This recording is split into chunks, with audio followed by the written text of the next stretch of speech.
manter na cabeceira da sua cama, quando você acorda, uma frase só escrita, a palavra esperança. Nunca perder a esperança.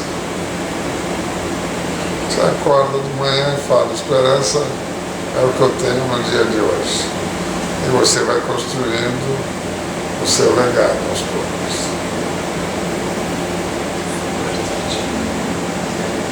Muito obrigada, obrigada. Terceira vez. Porque quando eu tinha 17 anos eu vim tocar aqui em Marília também. E foi um dos primeiros concertos que eu dei, a primeira turnê que eu fiz pelo interior de São Paulo. Marília foi uma das cidades. Então, quer dizer que é a terceira vez. Uma como pianista e agora duas como regente. Marília hoje simboliza um dos parques industriais mais importantes, né? E nós sentimos também que aqui em Marília se preserva muito a cultura musical. Os grandes maestros que tivemos, Floriano, o maestro Floriano, que tinha o Conservatório Carlos Gomes, né? O Conservatório Santa Cecília. O senhor vê também em outros locais esse mesmo afinamento da música com a popularidade, com a população em geral, maestro? Aí você vê que é uma tradição. Porque quando eu vim para cá em 1957 ou 58, o governo do estado, já naquela época, escolheu as 14 cidades com mais dedicação para a cultura, com maior vocação para a cultura. E uma das 14 foi a cidade de Marília. Então você vê que cultura, Villa-Lobos dizia o seguinte, não são as artes que vão, não é um povo sem cultura que vai julgar as artes. São as artes que vão mostrar a cultura de um povo. Ele escreveu isso. Então, cultura não é algo que da noite para o dia acontece. Cultura vem com tradição. E eu percebi que naquela época, as 14 cidades escolhidas para receberem música, uma das 14 foi a cidade de Marília. O senhor nota então que a música erudita, a música chamada clássica popularmente, né, continua com o mesmo potencial do passado? Não, a música teve uma ascensão logo do pós-guerra, na época que Villa-Lobos tentou formar corais pelo Brasil inteiro. Mas depois, na segunda metade do século passado, teve uma decadência, agora está tendo novamente uma volta, mas não adianta você fazer música clássica sem o artista ir de encontro às comunidades, sem o artista ir de encontro a todos os segmentos da sociedade. Essa é a razão pela qual eu digo, eu tenho o maior respeito pelo trabalho que faz o Arthur Moreira Lima com o caminhão dele, que o Júlio Medalha fez, o Diogo Pacheco, mas isso é uma minoria muito grande. Só para você ter uma ideia, no ano passado eu fiz apresentações para 300 mil pessoas. Então, do mesmo jeito que eu vou para um Carnegie Hall ou um Lincoln Center, eu vou para uma sala São Paulo, todos os teatros do Brasil, eu vou para uma favela. Então, quando você chega na favela, ontem, por exemplo, eu fiz 2 concertos, um às 2 horas da tarde e outro às 4 horas da tarde, na sala São Paulo, para crianças de 6 a 10 anos da periferia. Por acaso, o Profissão Repórter gravou, um especial que estão fazendo. Quando acabou o concerto, eu perguntei para as crianças de 6 a 10 anos, quem aí teve uma lágrima nos olhos ou vontade de chorar? As 1.500 levantaram as mãos. Então, no momento que você vai para uma comunidade, quando eu vou para as favelas, acaba o concerto, eu fico lá mais 1 hora e de noite eu volto para a favela para ter uma conversa com os pais das crianças. Então, o artista clássico tem que ir de encontro à comunidade e, ao mesmo tempo, manter a tradição do concerto clássico nas salas.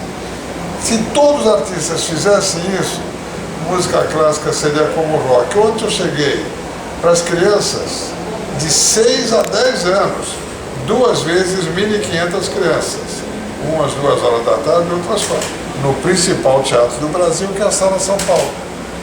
Eu falei para as crianças, vocês, músicas que vocês estão ouvindo hoje, vocês não vão se lembrar daqui 3 anos.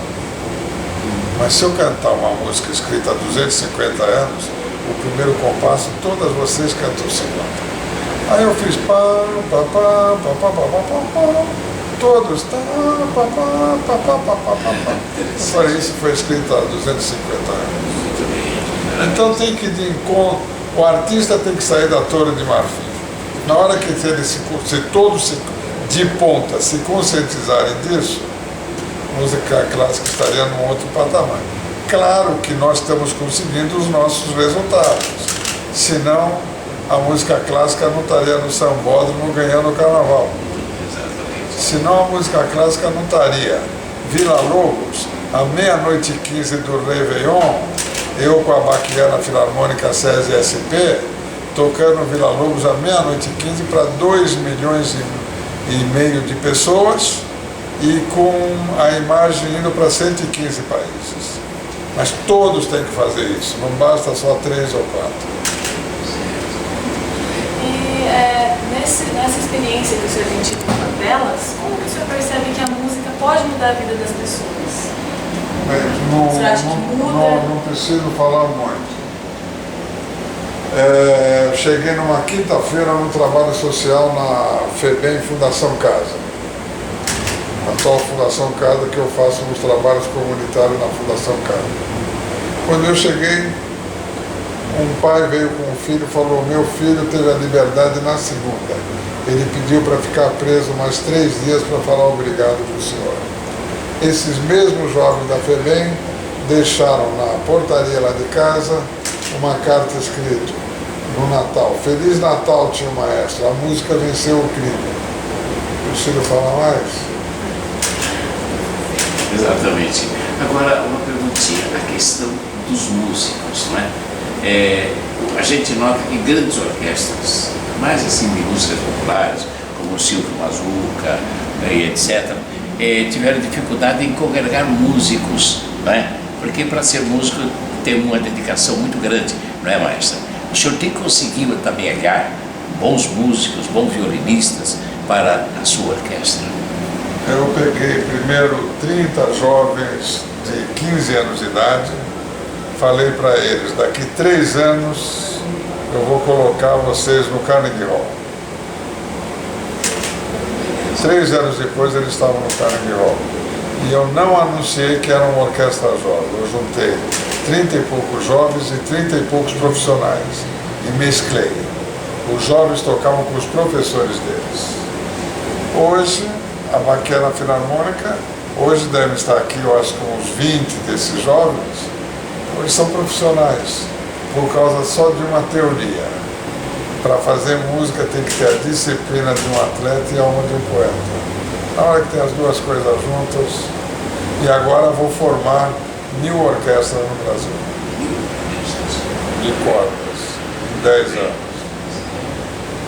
E o senhor, quando toca aqui no Brasil, quando toca fora do Brasil, que nem no Carnegie Hall e tudo mais, o senhor vê uma diferença na receptividade da música clássica? Ou o senhor acha que é igual? O público recebe do mesmo jeito? A música, claro, depende do público. Você, ou aqui ou lá fora. Se você está dando um concerto para um público que está acostumado a assistir música clássica, isso serve para o mundo inteiro. O público tem um tipo de reação. Se você está tocando para um público que pela primeira vez está assistindo, é outra reação. O importante é o músico Aquele que está fazendo música no palco, no momento que ele entra no palco, ele tem que ter a mesma dedicação num Lincoln Center ou numa favela. Não é porque está numa favela que ele vai levar. Hoje, eu já falei para a minha orquestra, hoje o nosso concerto é o mais importante da nossa vida. E ontem eu falei a mesma coisa na Sala de São Paulo. Então o músico tem que entrar sempre como, eu inverto, o touro para matar o toureiro. Importante, né? Agora, a pergunta que a gente faz, maestro, me permite, é a magia da música, não é?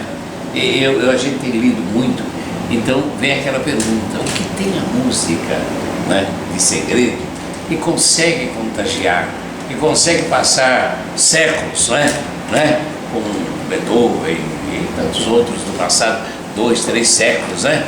E até hoje, essas músicas tirou viva, o Noturno de Chopin, ninguém esquece, né? E essa magia, como é que o senhor vê essa magia da música não morrer, eterna? Eu respondo só com uma frase. A música explica que Deus existe. Parabéns. E o senhor acha que o Brasil tem espaço para música clássica? E o senhor acha que existe um incentivo à música clássica no Brasil? O que o senhor acha disso? Claro. Acabei de inaugurar a sede da nossa fundação, da qual sou maestro, e num lugar que era um ponto do tráfego. Como é debaixo de uma ponte, ficou maravilhoso. Todas as televisões foram lá, deram sábado passado. Era o ponto do tráfego, transformou-se na ponte da música. O nome é Ponte da Música, e era ponto do tráfego. Se ações assim alcançarem o Brasil em forma de coração, música clássica tem um espaço eterno. Outras coisas não são eternas.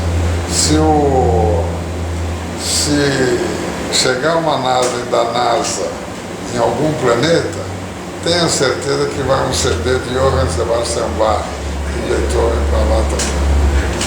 Qual é a maior dificuldade ainda de se levar a música clássica? Coragem. Basta coragem. Você tem que ter coragem de fazer as coisas. E a coragem acaba tendo reflexos. Senão a Globo não chamaria a gente para encerrar uma das principais novelas dela, que foi O Viver a Vida, que eu encerrei. Então a música clássica alcança espaço desde que o artista clássico haja com coragem e não com timidez. Por que sua preferência por Bach? Aí foi por acaso.